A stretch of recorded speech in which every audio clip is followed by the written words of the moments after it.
ഇന്ന് ഇതുപോലൊരു mini paper pouch try ചെയ്ത് നോക്കിയാലോ. അതിന് വേണ്ടിയിട്ട് ആദ്യം ഇതേപോലെ ഒന്ന് മെഷർമെൻറ്റ് മാർക്ക് ചെയ്ത് കൊടുക്കുക. ഇനി മെഷർമെൻറ്റ് മാർക്ക് ചെയ്ത് കൊടുക്കാൻ വേണ്ടി എന്തെങ്കിലും ബുദ്ധിമുട്ടുണ്ട് എന്നാണെങ്കിൽ ഞാൻ കൊടുത്ത അതേപടി സ്ക്രീൻഷോട്ട് എടുത്ത് നിങ്ങളൊന്ന് മാർക്ക് ചെയ്ത് കൂട്ടി യോജിപ്പിച്ച് കൊടുത്താൽ മതി. ഞാനിത് ഇവിടെ 1 സെൻറ്റിമീറ്റർ കൊടുത്ത 4 സൈഡിലായിട്ടുള്ള പേപ്പർ ഒന്ന് കട്ട് ചെയ്തെടുക്കുന്നുണ്ട്. ഇനി അടുത്ത പരിപാടി എന്ന് പറഞ്ഞത് ഈ ഒരു പ്ലെയിൻ പേപ്പറിനെ നമ്മളൊന്ന് കളർഫുള്ളാക്കി എടുക്കണം. നിങ്ങൾക്ക് ഇഷ്ടമുള്ള എന്തെങ്കിലും വരച്ചു കൊടുക്കുക. ഇല്ലയെന്നാണെങ്കിൽ നിങ്ങളെ കയ്യിൽ നല്ല ഭംഗിയുള്ള പേപ്പേഴ്സ് ഉണ്ടെങ്കിൽ അത് വെച്ച് നിങ്ങൾക്ക് ചെയ്യാം.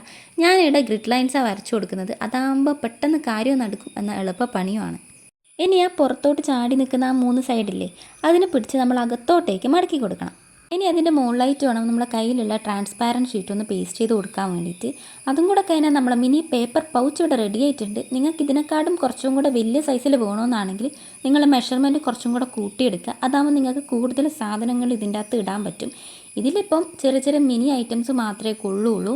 അപ്പോൾ എങ്ങനെയുണ്ട് ഈ ഒരു മിനി പേപ്പർ പൗച്ച് കാണാൻ വേണ്ടിയിട്ട്? അടിപൊളിയല്ലേ? അപ്പോൾ ബൈ.